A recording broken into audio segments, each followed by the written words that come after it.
Hello, everyone. Hi. Wow, you're a bit quiet. You having a nice day? Hey, that's nice. Hi, Himesh. Hi there. Good to see you. How are you? I'm good. How are you? Very well, thanks. You don't need to know this, but Himesh came to my house a couple of days ago. I cooked salad and roti, and we had a wonderful hangout. We've been pen pals for like 2 or 3 years. Yeah, something like that, yeah. Yeah. So you slid into the DMs. I did. Nothing inappropriate, obviously. He's straight and married, and I'm a happily married man. But it was a fangirl slide into his DM because if you know his work, you know that he's a national treasure for us in England. He is one of the greatest actors we have ever had. I know. I gushed about him at my lunch, but he really is formidable. And so let's talk about how we got here. Shall I lead? Please. Okay, let's start from the start. You are from an Indian family, Yeah. born and raised in the UK, the south of England, Yeah. and you somehow managed to avoid being a doctor and became an actor. Yeah. And you started out in a show. If any of you have been to the UK, you may know of a show called EastEnders, which is a massive soap for us. Yeah, man, massive soap for us. And That might be the first time that EastEnders has had a shout out at the Sundance Film. It's the best of the soaps. And so can you tell us a bit about how you went from not being on TV to EastEnders doing one of the hardest jobs in soap, and then how we got here? Yeah, so I always loved acting from when I was a kid, and very fortunately, and I suppose bucking a stereotype, my parents were very encouraging of it. So they enrolled me in like a local youth theatre, and then that youth theatre in Cambridge called the Young Actors Company, they had like an agency. So I went out and did a bit of extra work actually before I did anything, any auditions or anything like that. And then on the last day of my GCSEs, so I would have been 16, this was in May or June of 2007, I got this audition for EastEnders, and my dad drove me down there, and 2 auditions later, I got this role, and my life changed over a summer. I found myself on this show that I'd watched, not religiously per se growing up, but like it was just an institution. Everyone, especially at Christmas, you always watch EastEnders, because someone was going to die. Or something was going to explode. And someone's always had an affair. Yeah. And when I left the show, actually, I wanted to do a scene where my character was like, "What is this place? 8 people have been murdered in 9 years. And there aren't many police officers around. And I just think, what's going on? This is a hotbed of crime. You should be here all the time." Where am I? It's really funny. Sadly, they didn't buy it. But yeah, so I found myself on this show, and it completely changed my life. I worked with some amazing actors, many of whom I admired, growing up. And they really guided me through. It was... I kind of took it in my stride. I had, as I say, a very supportive family. But, I was suddenly thrust into a weird form of fame where no one knows you. They know this character that you're playing. And so they just sort of shout EastEnders at you when you're walking down the street. And it was quite, a pretty young age. And I'm only sort of now going, oh, yeah, that must have had some impact on me, I suppose. But again, there were some really key factors that meant that I kind of got through it without too much trauma. I know this isn't a panel about EastEnders, but I do want to ask a couple of questions. It is now, guys. When you got the job, so I left England. I've been in America for 17 years, and I left England pretty much about the time that you got on the show.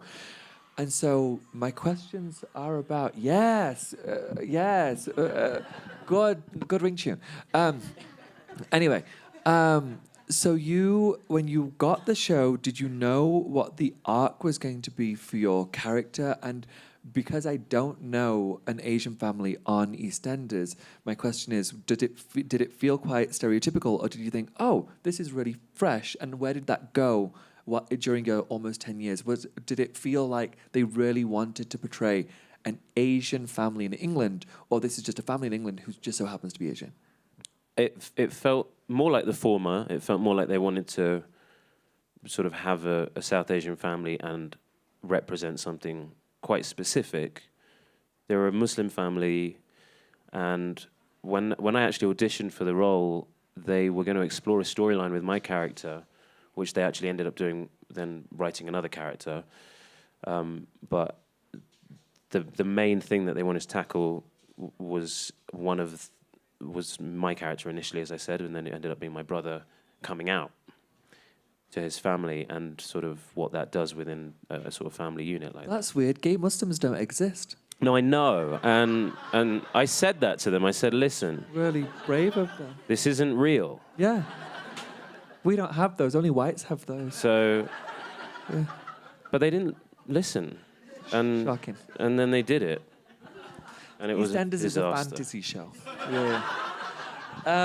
Yeah. And so when you are on a show like EastEnders or any soap, we have a few soaps. I think it's at 5, right? Every channel has a soap. Yeah, for about Okay. 5, yeah. It's so rare that somebody goes from a British soap to this. You see Jodie Comer, the girl from Killing Eve, like she's one of the very few.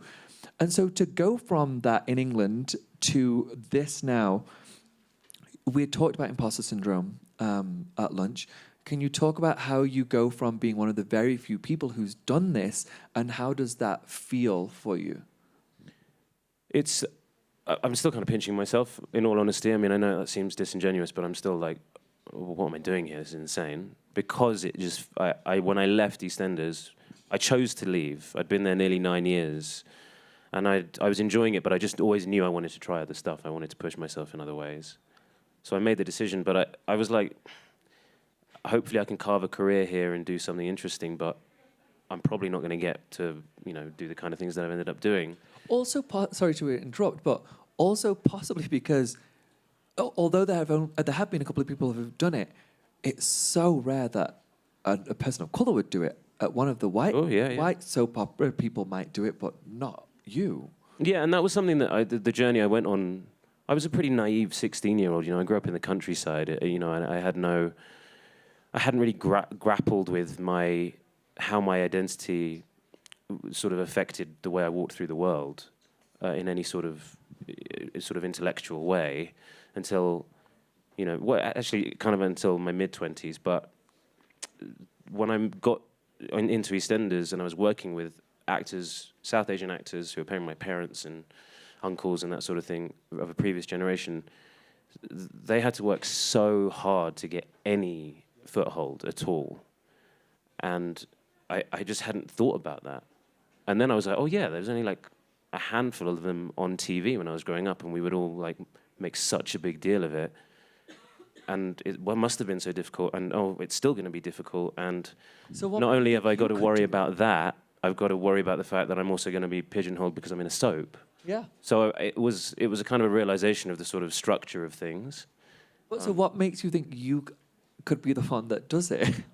I don't know. I think there maybe was some delusion at some point. I mean, I think a lot of actors talk about at some level you have to have some sort of delusional fantasy of what is possible. Yeah. And I think maybe in the UK specifically, we get told to like just rein it in. Don't be so. Sure do. Don't dream about anything. Just be, and I guess I've definitely like fell victim to that mentality a bit, but thankfully there was obviously something in the back of my mind that was like, yeah, but still keep trying though, So yeah, I just sort of, I didn't have that high an expectation of when I left, but I just knew I wanted to try something and see what I could do. There's some great actors who've been on soaps who forged a great career in the UK on stage, in TV, and I thought that would be great if I can do that. That's brilliant. I just had never thought that I would get to do the kind of things that I did, and I've just been sort of lucky that opportunities sort of landed in the right time in the right place, and I got to this point, which I guess I'm still pinching myself, and I just can't take it for granted, really. Was the turning point yesterday when you got yesterday? It then led to all of this? That was like a real, sort of level in terms of doors opening, and it was crazy. Thank you. It was fantastic. When you got to a certain point where you felt, maybe you don't feel this way, but you felt like, okay, I've done the acting jobs that I wanted to do. I've played the roles I want to play, but I know I can do more. You started writing and you've started to produce. What did you hope to achieve, or what do you still hope to achieve in that space? Specificity, I think.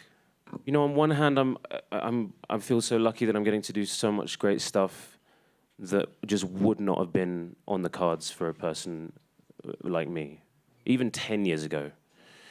And that I love that I get to sort of play. You know, the movie that we just opened last night here, Bubble and Squeak, I play a guy called Declan. Thank you. I'm so glad you two went. Yeah. And, you know, it was so. They're my friends. No, They no, had it was hard to get into. Yeah, so I heard. Yeah, it was done. Yeah. You know, I play a guy called Declan. The role wasn't written specifically, you know, and that's great. I get to do that. I get to play other roles, you know, that weren't written specifically. Like Yesterday wasn't written specifically for a brown guy. Yeah. But there has to be space within all of that for specific stories. Yeah. And I think really the best way to do that is for us to tell them ourselves, you know. So Can you tell us a bit about Bubble and Squeak, what it's about? Bubble and Squeak is about a couple who are on honeymoon in a fictional country where cabbages are illegal. And the whole thing opens with them being interrogated by Border Patrol because of suspicion that they're trying to smuggle cabbages into the country. That's so dangerous. Yeah, I've always thought that. It's an edge-of-your-seat thriller. It's not a comedy at all. No, it's great. It's very funny. And it kind of goes from there. And it's the writer-director, Evan Toohey, it's his first movie. He describes it as like a screwball comedy and a caper. We were talking about yesterday, or was it yesterday? Or the day before? Day before? Okay. Yeah, So I a think. couple of days we were talking about how I was saying, how the heck... so I have a production company and we pitch shows. And so often the things that we're pitching are so clear and you understand the audience. But if I went into a room and said, hey, I want to make a movie about cabbages being illegal, that I don't know if I'd feel that confident about that sale. Yeah. How do you, now that you are a writer and you're trying to get shows off the ground, are you really conscious of what the buyer wants? Are you thinking, fuck the there's a child in the audience, screw the mandate, I don't care about the mandate, I'm going to do what I think is right for me? And when you are pitching those shows, do you feel at all like, I don't know if I am the right person to be able to sell the show? Do they want it to be more globally appealing with a white story with a white lead? I try not to think about it too much because there is a reality there that you kind of do have to consider. But when it comes to sort of creatively doing something like this script that I'm writing at the moment, it's so specifically about something that I just can't consider anything in terms of like what might be needed to, you know, X, Y, Z. You get to that point now, we're sort of getting to that point now where we have to start thinking about sort of strategizing a little bit. But when it comes to sort of the core of it, you can't think about that stuff when you're creating it, when you're birthing it. And I think ultimately with any art form, the more you can stick to your guns, the better it's going to be. Yeah. And like, not to sort of cynically bring it back to Bubble and Squeak, but I look at that movie and I go, Evan had such a clear vision for that movie from the beginning, from like 15 years ago when he started writing it. And what I saw on the screen last night was that, and it was because it got protected, and he didn't allow himself to be sort of shunted around and sort of influenced in any sort of heavy way. And I feel that that's kind of probably a great way that, you know, if we want to tell specific stories about our identities, our backgrounds, no one knows it better than us, you know, so, yeah. What is the long game for you? Is there a world domination, yeah. Obviously, and to make cabbages illegal. Is there, do you look into, you've got kids, you've got 2 children who are very similar ages to my children. Yeah. When I think of my career and where I want to be in 25 years, most of it is what am I doing that my children will respect and think, God, Dad did something. They don't call me Dad, they call me Abu. Abu did something wild. What's your motivator when you think of the work you want to do and where you might want to be in 20 years? I think it's just it's you do want to just think that you're moving the conversation forward a bit more, you know? Yeah. That there's still so far to go.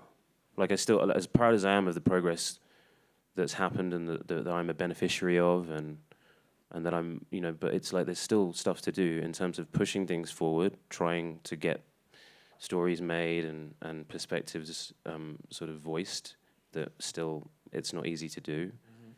I think one of the most important things is throwing the ladder back down. You know, there's always people who are trying to get, and if you can, in your privileged position, help, that's really important, I think. Yeah, I just kind of do.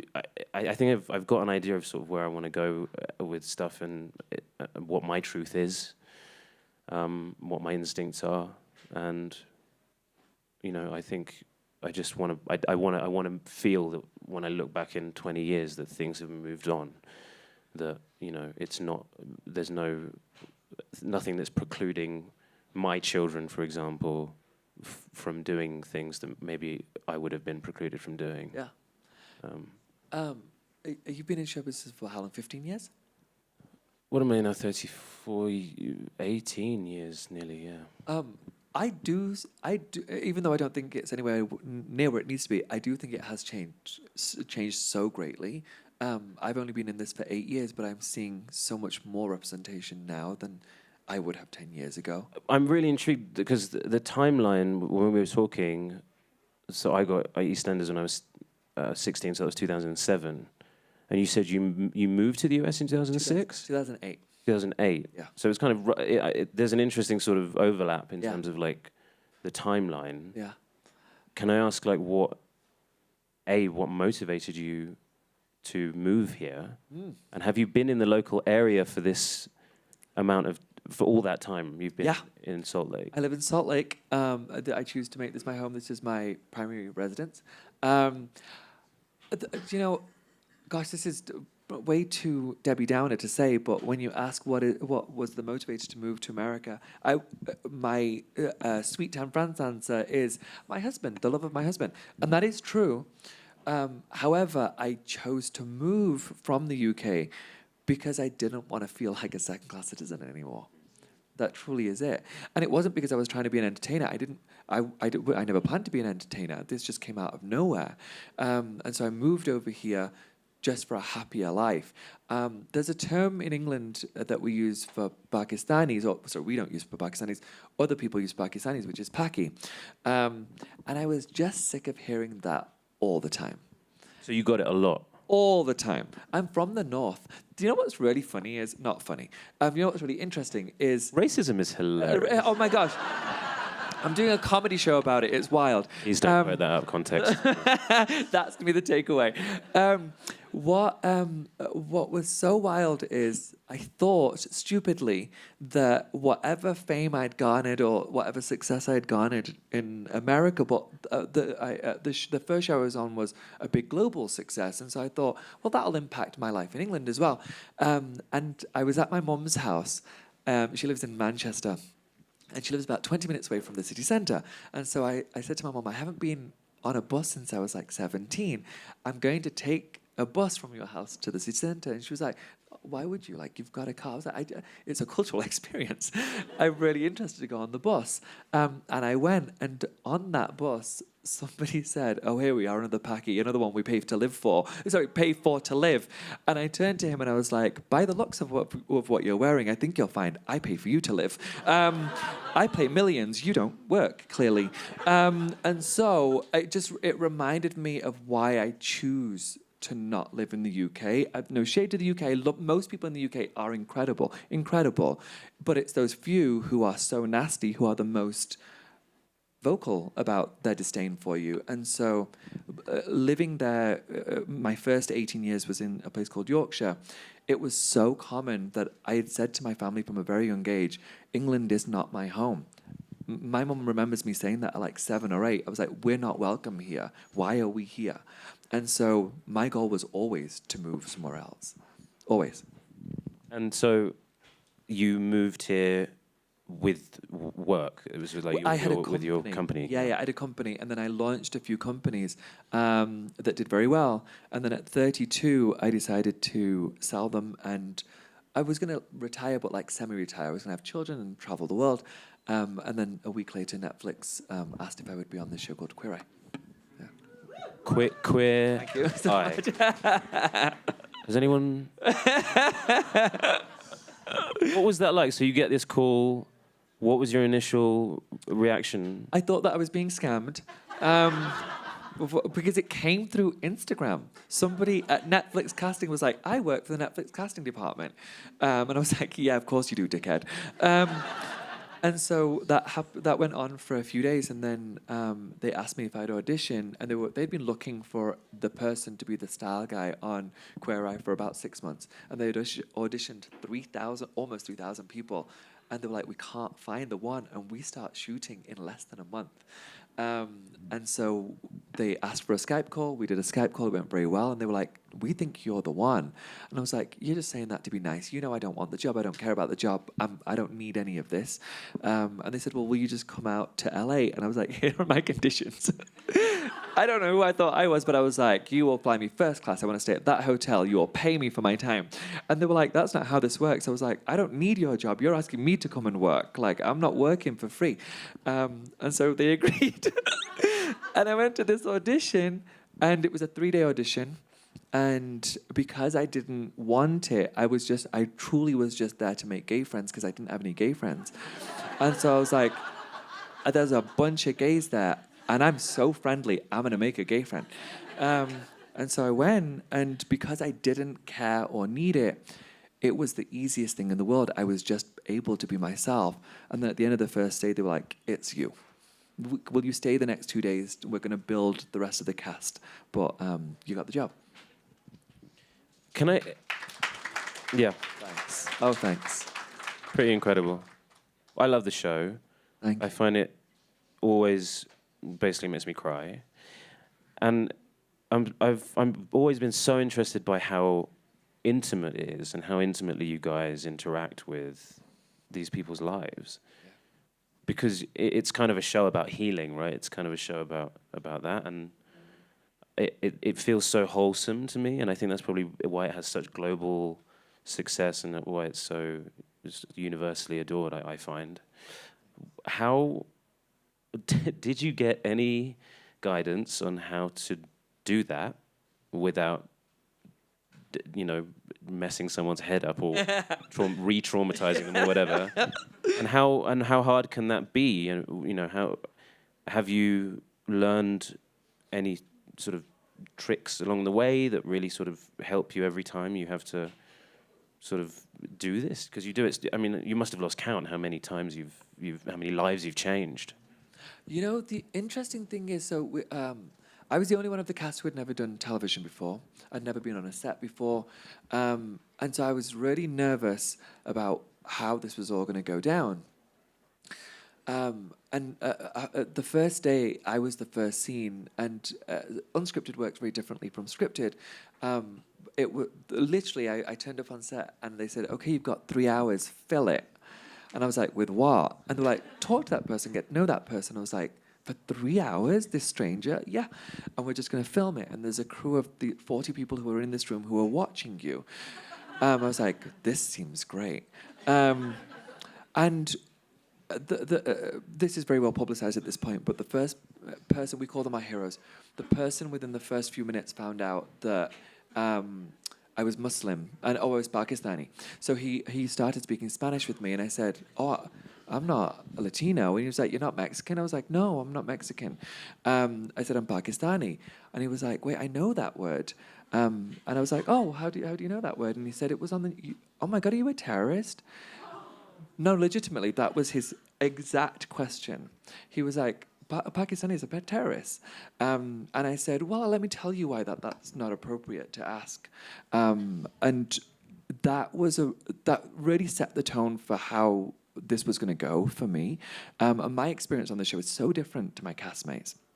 And so I sat there for a second thinking, Tan Safdar, my name before I got married was Safdar. Tan Safdar would have cut a bitch. I wasn't on TV, that conversation would have gone very differently. But I was like, I've got to be really sweet about this. But also, I thought I learned so much as a kid. We used to run to and from school because if we didn't win, you would be beaten. And so I learned really early on that me literally fighting back and swearing and shouting back was never going to change that person's opinion of whether I deserve to live in England or not. And so I learned to just ask them questions. Why do you hate me so much? Why do you hate my family? We've done nothing wrong. We pay our taxes. My parents work every hour that God sends. We're not taking from you. We're providing for we had something called an off license, which is kind of like a bodega. And we were the only one in our small community. I was like, we're providing for you guys. Like, why would you want to kill us? And why do you want us to leave? And so I think that prepared me for, I'm going to say, radical kindness on Queer Eye.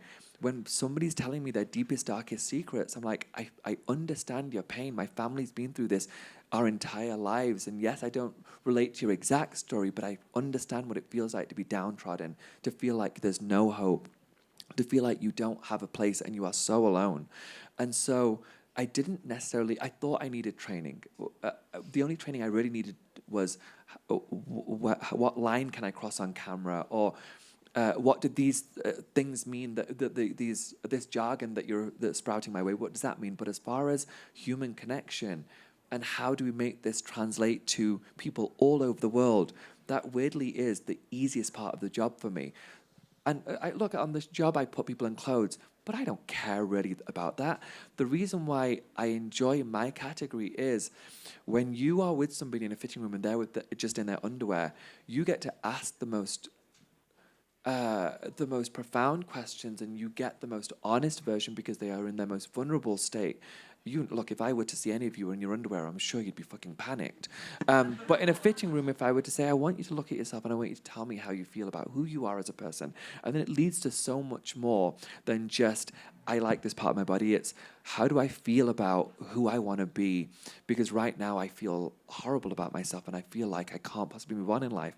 And so I think my greatest gift on the show is not me putting them in a really cute dress. It's, what can I say to you that makes it really clear that you are not alone in this, and I feel your pain, and we're going to help you get over that.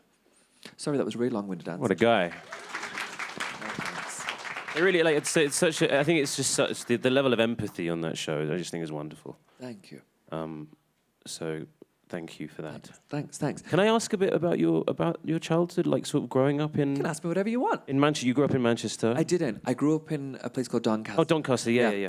My family then moved to Manchester because of all the abuse. When you were how old? 17. Okay. Yeah. So but your childhood was all, you grew up in Doncaster? Yeah. What... I'm just intrigued, because I feel like we had quite different experiences. Yeah. But also so many similarities. Yeah, like my parents ran an off license, but I grew up in the countryside. We were the only brown family for miles in any direction. Yeah. But it's done this very strange thing where until I met so many people like me when I moved to London, did I even start thinking about the effect that had on me, and actually that I was living with racism, but just in a very different way. Yeah. But how...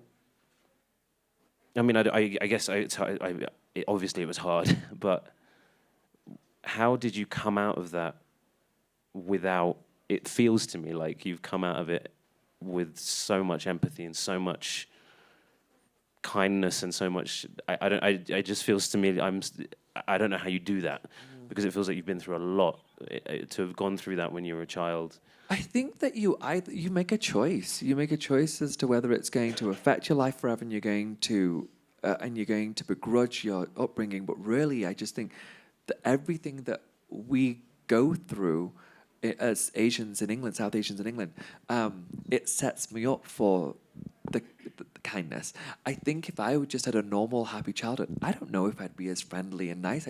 So often I think, I can't believe I made it through. Like you said, I know this isn't going to sound true, but I still have those pinch me moments. I feel that every day.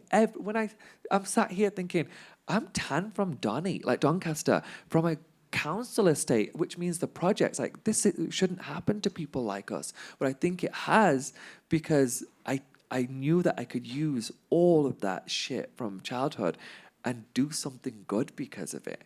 And I think if I'd had such a sunny childhood, I see so many people who have really lovely childhoods and they just can't process adulthood. I'm like, I think that all of the adversity really helped me be a more grateful adult.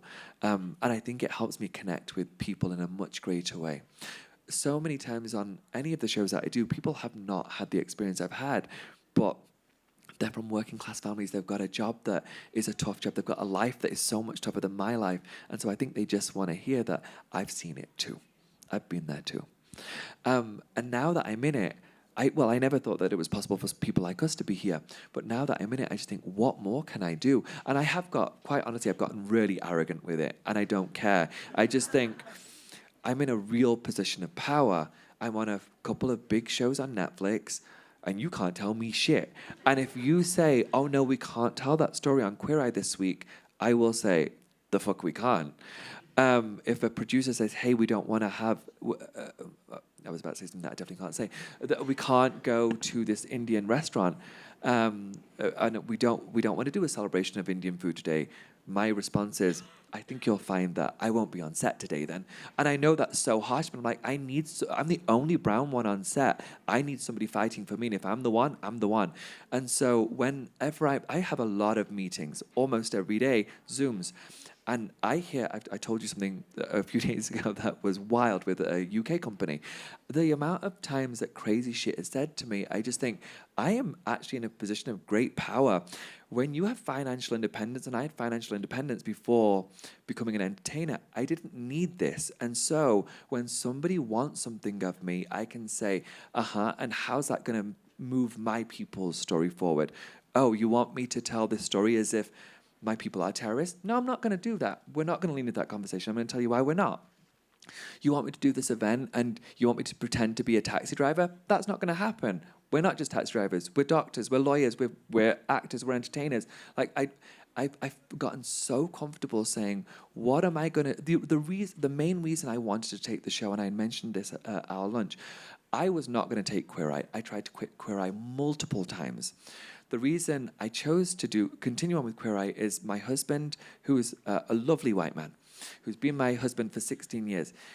I'd moaned for the first few years saying, why does no one care about South Asian stories? We are natural entertainers. We are the loudest people I know. We come out of the womb with fucking jazz hands. We're like, who can we talk to?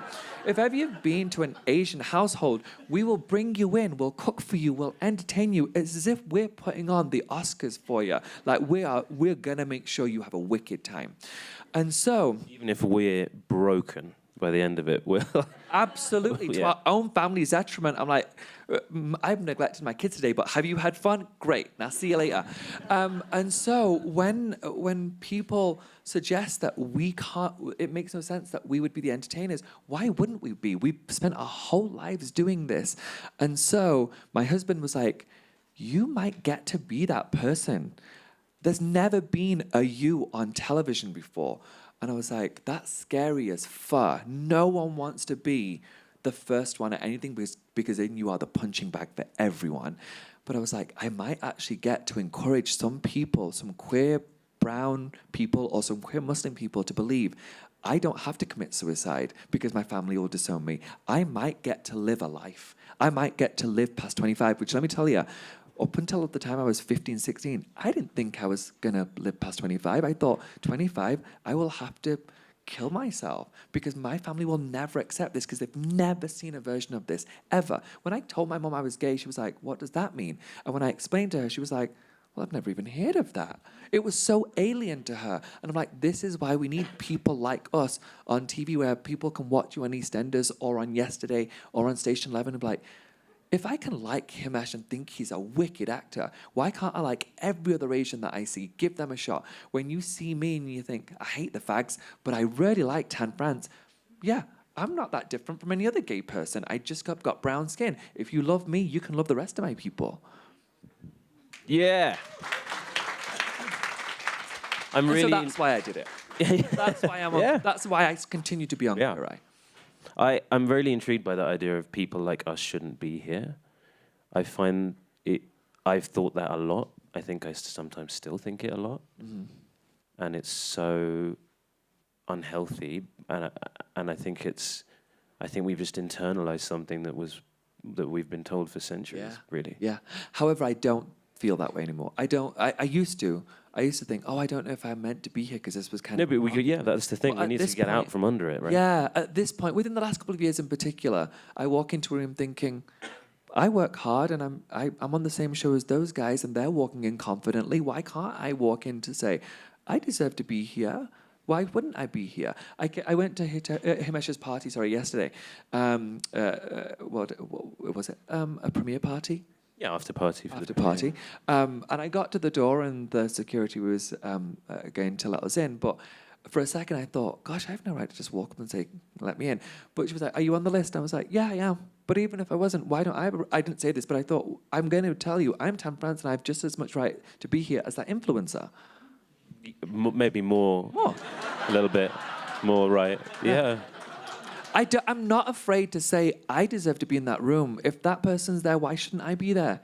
Yeah, I need to do a bit more of that. I think I have a lot of that still. The sort of I shouldn't be here. Don't worry about me. I don't think we in our position at this point. I'm sick of apologizing. Yeah.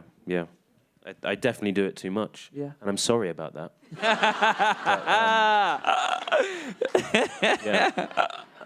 Yeah.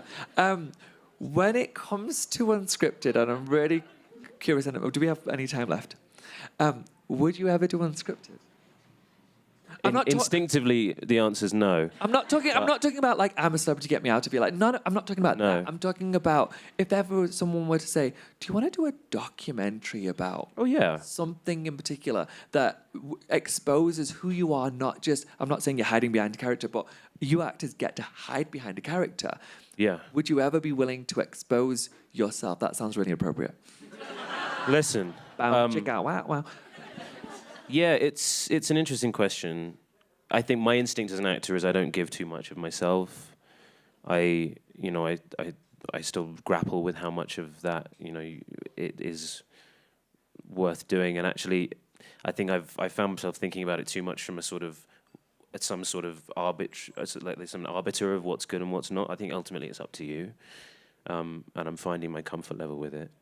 But I think there is. I mean, I sometimes think about sort of my family, their story, a sort of intergenerational thing. This is a long-winded story, but I never met my dad's dad. He died 2 months before I was born. And many years ago, I was at my parents' house, not long after I'd moved to London, and a box had appeared, either from our attic or someone's attic, and my dad had brought it down, and it was like an old box of film, like 8mm rolls of film, and a sort of reel-to-reel editor, and the projector wasn't working. So the only way I could watch this reel, I was like, I wonder what it is, was like putting it on and then rolling it, just hand cranking, watching it, and it was wedding videos from my parents' wedding, which I'd never seen. And it was the first time I'd seen my grandfather move. Wow. I'd seen pictures of him, mostly. But it was I was so emotional about it. I was like, this is insane. And the first time I'd seen like footage of my parents when they were younger and all this stuff. Yeah. And I just went, look at all the iPhones that are out like now, how easy it is for us to document these things. For basically 10 years now, I've been going, I should sit down with my parents at some point and have a conversation with them and interview them. I did it. I'm really glad I did this with I had a great aunt in Wellington in New Zealand. She died a few years ago. And she was nearly 100. Whoa. She'd been in New Zealand since the 40s. And I just sat down with a camera and interviewed her. It was all in Gujarati because she didn't speak any English despite living there for all that time. But I'm so glad I did that because, you know, she died fairly suddenly and it was so valuable to her, you know, immediate family to have that. And so I still think I want to do something like that with my parents, and maybe that could become something that then it feels exposing, but I just feel like I still don't see that story enough. Well, You know? the We reason talk why, about the immigrant story, the whole thing, but I just think there's something very specific about the South Asian experience in the UK, yeah, which is quite different to the South Asian experience here. very, very. Because there's a whole wealth of history and colonialism and everything behind it. Yeah. The reason I ask is I know that most people here at Sundance are here to focus on scripted work or documentaries. However, I love how many South Asians are now getting a chance to be in scripted work. The reason why I ask about unscripted is so often, even though it's wonderful to see that representation on TV and scripted projects, unscripted, there's something I think is so special about it because you can write a character that it feels so real, but when somebody just gets to sit there and says, "This is who I am, and this is why my story is important," I think it changes the game for that community so greatly when it's not just an idea of a character, it's not just a role you're playing, it's this is who I am. Yeah, and because I think of the lack of representation up to this point, there's a perception perhaps from people who don't know it that we're a monolith, Yeah, you know. of course. And you will just exist in stereotypes. Yeah. The stereotype of the Indian auntie, the stereotype of, you know, the XYZ. I mean, how many stereotypes? They're just endless. Whereas, you know, I go, my mum is so different to her cousin. Yeah. You know, I'm so different to so many people. We're all individuals, and I just think of course, there are so many similarities amongst our parents' generation. But they all must have such a specific view on their journey, their experience of living in this new country, which they now call home. But how many of them have ever felt that it is actually home? Yeah. Like my parents do feel it's home. They go back to India and they go, I don't think we could live here. I mean, it's nice to be back, but I don't think we could live here now. Yeah. Yeah. Whereas I know I've got friends whose parents are like, eventually we're going to go back. Yeah. And that's such a different experience. So I think the more we can get to the truth of things, the more people will understand that there's just a million voices. We've only got 5 minutes left, but I want to use this as wisely as we possibly can. I've got a question that I really am dying to ask you because you're in the scripted space. You also came to the writers. Was it called Did the Writers Lab last year? Yeah. Is community of people of color important when it comes to creating a project and getting it off the ground? Is that helpful to you? Because I'm assuming there's a lot of people out here thinking, I want to get a show written, produced, made, and here at Sundance. Have you seen extra value, greater value? There's no difference between whether it's a Caucasian person, a black person, or a person within our community that can support. On some levels, obviously there's no difference in the sense of, you know, a role within a sort of ecosystem of whatever you're trying to do. But it's kind of important to have someone at least by your side through any endeavor who gets it. Yeah. Especially if it's something like what the project I'm working on is this thing called Brown Baby, which is an adaptation of my friend's memoir. It's so specifically about race, about parenting, about loss, but very specifically about a sort of Indian, Gujarati British identity. And, you know, to have people by your side who get it, as you're crafting it, is pretty invaluable, really. But then there's a whole other world of community that I found from the Writers Lab. You know, friends of mine who I know are just going to be pals for years and years because you go through such a specific experience together. Like I came out of that experience, I went into it going, I'm here just because my pals let me be here with him. I'm a writer, I'm not a writer, I haven't done writing. All these like narratives that go on in my head.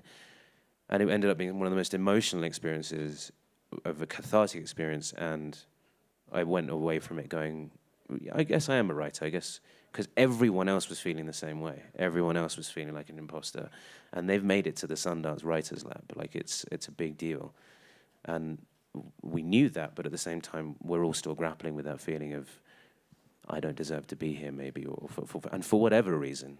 It could be tied to your identity, it could be something else entirely. But now you've got each other's back, you know, and actually I was so amazed by the Sundance Institute. I knew of it sort of tangentially, but I had no idea of just how amazing it is, you know, and how this is why this festival is so celebrated, because they've grown talent in a really amazing way. I couldn't agree more. I'm assuming we're out of time, so on a final note, I will say thank you, Shruti, for having us. Thank you, Daniel, for this wonderful initiative. We really appreciate it, and I'm so grateful to be here. So thanks for having us. Truly, thanks for having us. Thank you so much.